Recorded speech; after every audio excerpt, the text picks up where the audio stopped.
urged the Economic and Financial Crimes Commission to avoid being used for partisan politics or settle personal disputes. President Buhari disclosed this today in Abuja during the unveiling of the EFCC's standard operating procedures, policies and manuals. He asked the anti-graft agency to focus on serving the nation while entrenching good governance, and equally advised its leadership, including all operatives of the Commission, to resist the temptation of being influenced by political actors for personal gains.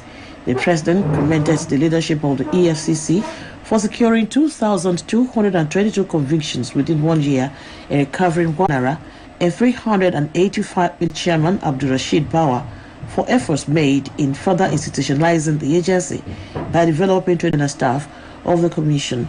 The President called on other ministries, departments and agencies, especially law enforcement agencies, to also ensure the standardization of their processes within the extant laws of the ECOWAS Authority of Heads of State and Government, Professor political situation in Mali and other parts of the region. The Vice President will join other leaders from West Africa to review progress made by Mali's military junta on the return of the country to democratic rule. The summit will receive and consider an updated report from ECOWAS mediator in Mali, former President Goodluck Jonathan, who visited Bamako between March 18 to March 20 to meet with Vice President, will be accompanied by the Minister of State for Foreign Affairs, Ambassador Zubari Dada, Special Advisor on Economic State and local governments in relation to the Perry-Clough reforms. Justice Inyang evidence to accord them the right to institute the action. He held that there was no express evidence to show that the governors of the 36 states consented to the filing of the suit. The court further held that the plaintiffs hadn't acknowledged. The court noted that the action of the plaintiff amounted to an abuse of court process and subsequently dismissed the suit for lacking the merit. Meanwhile, a federal high court sitting in Umuahia, Abia State, is set to hear the fundamental rights enforcement suit filed by the detained leader of the indigenous people of Biafra, IPOB, Nnamdi Kanu. Justice Evelyn Nyadike will preside over the first hearing of the case, as Kanu's lawyer, Aloy Ejimako, signed in a statement. The IPOB leader in the suit is seeking 4 declarations and orders of the court over his arrest in Kenya and extradition back to the country. In one of the declarations, he wants the court to hold that his arrest in Kenya without due process of law is illegal, unlawful, and unconstitutional. Kanu also sought an order of injunction restraining and prohibiting the federal registration of 22 political parties carried out by the Independent National Electoral Commission, INEC. The parties were among 74 others scrapped by INEC in 20, following their poor performance in previous general elections. Justice Ejembi Eko today set aside a judgment of the Court of Appeal Abuja Division, which had nullified the registration. Eko held that the Court of Appeal on its own raised the issue of lack of fair hearing in favor of the 22 scrapped parties and arrived at a conclusion without hearing from other parties in the matter. He therefore upheld the appeal by the electoral umpire as being meritorious and allowed.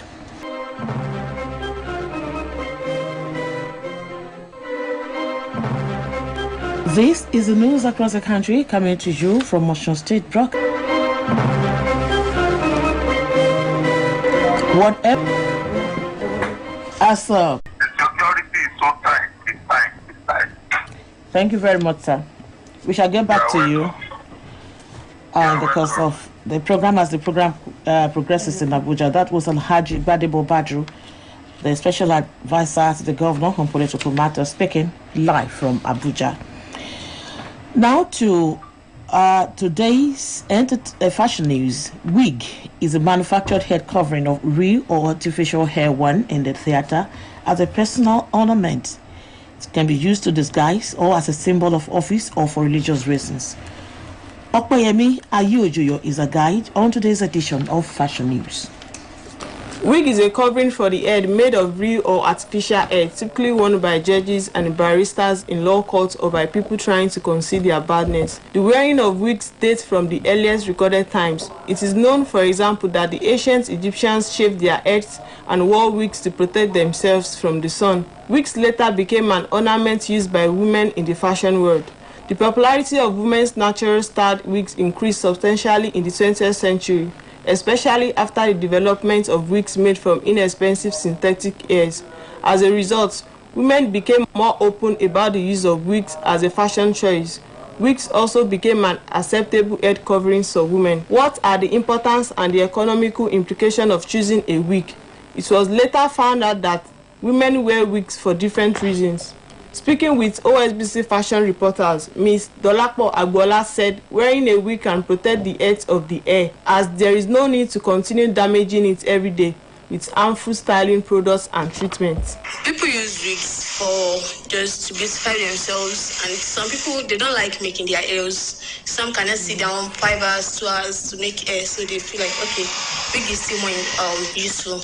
And we have different kind of wigs now. We have red wigs, foil wigs, and all. So these wigs help people to beautify them so that they won't feel intimidated by people. They use wigs to cover their beauty. In her submission, Ms. Moturaya Olakpeju affirmed that wig can also help in budget planning. According to her, with a wig, one won't need as many salon appointments, hence saving time, energy, and money. When you buy one wig, you can use it for a very long time, and it saves you from a lot of stress, having to sit down, make hair. You can just be on low cut or be on cornrow, put your wig on your head and go. Then you can remove it at any time. It saves money, energy. It's not everybody that can actually sit down to make it, because some people have issue with making it, like it's always too painful, extremely painful for them. So it is preferable for them to use wig if they don't want to go on low cut. In an interview with Mr. Joshua Ojo, he said the use of wig is not limited to women only, as it is being worn by men too. According to Mr. Ojo, many people consider hair to be a vital part of their overall appearance, and wigs can also help hide their deformity, badness, and restore confidence. Men do wear wigs, but the wig that men wear is quite different from the one that women wear. No, the reason why men used to wear wigs is that when your head is bare, so it's not be as maybe you are feeling shy of exposing it, or sometimes some guys use cap to cover the birds up, to cover them up. However, both men and women can suffer from hair loss for a variety of reasons, including genetic, hormonal changes, illness, and medication. In conclusion, wearing a wig is a fun way to change your style. Opeyemi Ayeoji reporting for OSBC News. The Director General of Osun State Broadcasting Corporation, Mr. Rashid Folaranmi, has lauded the humanitarian gesture of the Medical Director of Osogbo Central Hospital, Okebale Osogbo, Dr. Aki Ajayi, for extending his gesture to the state broadcasting outfit and to the OSBC. The Director General gives the comment. The donation of the air conditioner to OSBC is part of the social responsibilities of Osogbo Central Hospital. Promised not to relent in such humanitarian gesture. He promised on behalf of the management of Osogbo Central Hospital, Osogbo, to conduct free medical checkup for staffers of OSBC conglomerate. We are here to present this 1 horsepower, 1 unit, to the OSBC radio newsroom. It's part of the corporate social responsibility that Osogbo Central Hospital does, and we does it in numbers. Rashid Folaranmi appreciated the medical outreach Osogbo Central Hospital for counting the State Broadcasting Corporation worthy among our beneficiaries. Mr. Folaranmi, who was represented by the Director News and Current Affairs Radio Department, Mrs. Abimbola Babatunde, explained that the provision of the brand new air conditioner to the OSBC radio newsroom will surely assist the corporation in our duties to the general public. The Director General, Osun State, used. We want to thank the CMD and the entire management and staff of the hospital, and we use this opportunity to call on others, many individuals that can do this for people that need it to be doing it. Olaide Adegbero for OSBC. The official investiture of Engineer Dauda Folare as the 4th Nigerian Institute of Electrical and Electronic Engineers, Osun State Chapter, and the inauguration of new chapter's executive committee will hold tomorrow. A release by the organizer says the program, which will come up at the multipurpose hall Western Sun Hotel off Gogoshobe Road, Aisu Ede, will feature a first-teacher lecture entitled The Fourth Industrial Revolution and its Influence in Security Architecture and Operations in Nigeria. The release adds that the state governor, Mr. Adegbego Oyetola, is a distinguished guest of honor, while Engineer Abdul Hamid Adekunle was the guest speaker, and the chairman of the occasion is Engineer Akin Michael. Activities marking the 30 years anniversary of Chief Atilade Adebowale as a community leader climaxes tomorrow afternoon in Ijebuland. According to a release by the organizing committee of the event, Chief Atilade Adebowale was called up for a leadership job in 1992 and has since been promoting love and unity among various trade associations and social clubs in the Ijebu local government area.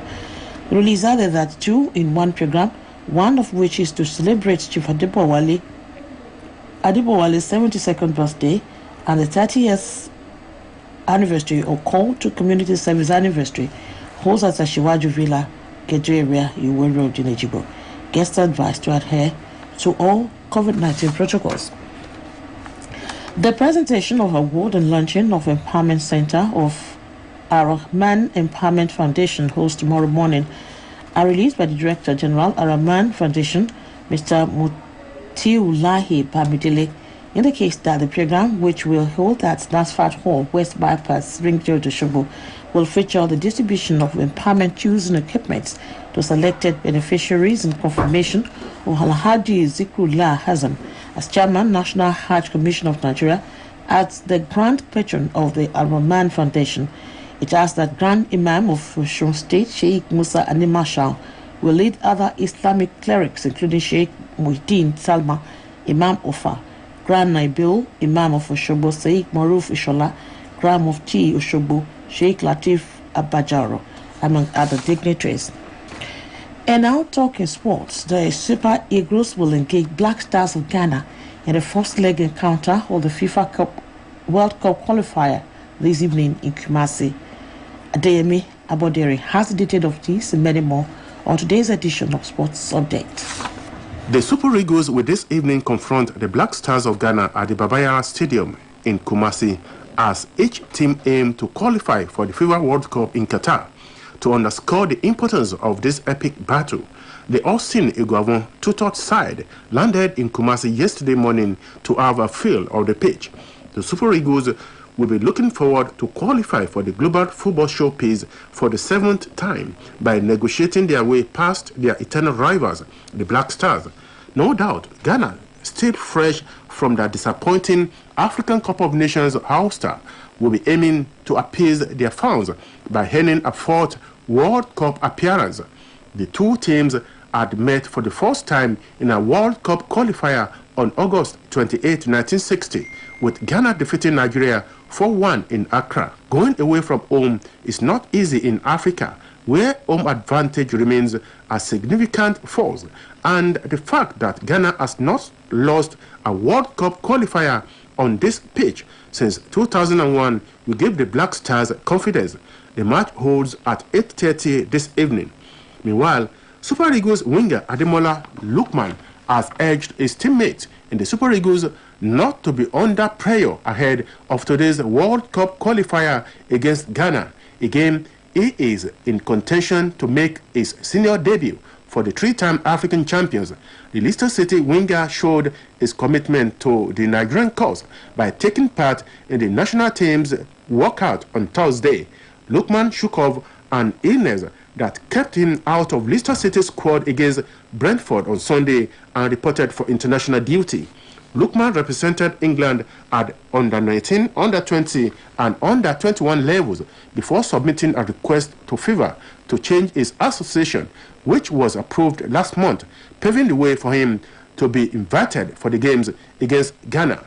In the meantime, legendary Ghana striker Asamoah Gyan believes the Super Eagles are favorites on paper in their upcoming game against the Black Stars. According to Gyan, the unpredictability of the games between Ghana and Nigeria make the tie the best in the Western African region, as Asamoah Gyan remains Ghana's top goal scorer and Africa's top goal scorer in the history of the World Cup, scored in 2010 African Cup of Nations game between the Super Eagles and the Black Stars. Former Sunshine Stars coach Ayodeji Ayeni has been unveiled as the new coach of Accra United following the exit of Kennedy Boboye. The chairman of the club, Paul Bassi, revealed that 406 applications were received from across the world, including Romanian that has never been to Africa. The new coach is expected to resume fully on Sunday for a one-year contract subject to extension.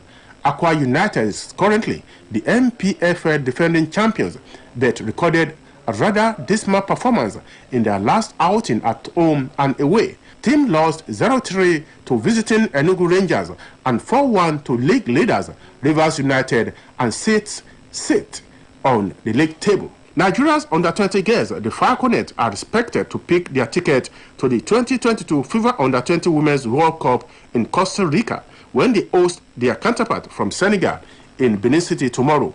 Forward Flourish Sebastian hit a hat-trick in the first leg before the home team earned a goal and put away a penalty in the final seconds for a 3-1 victory for the Nigerian girls.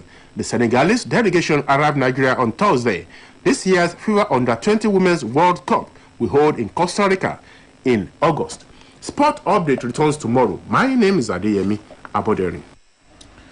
And now to end the news across the country, here again are the major points. President Muhammadu Buhari has admonished the Economic and Financial Crimes Commission to avoid being used for partisan politics or settle personal disputes.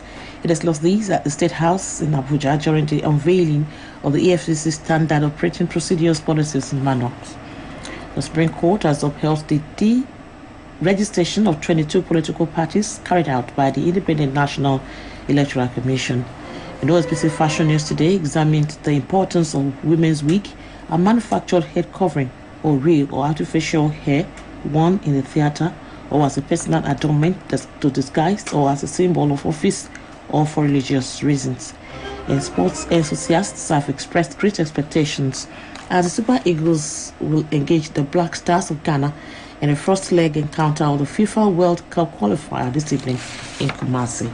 That was the news across the country as put together by Olushola Egbedofo and delivered by Olushayo Babatunde. Thanks for listening. Good evening.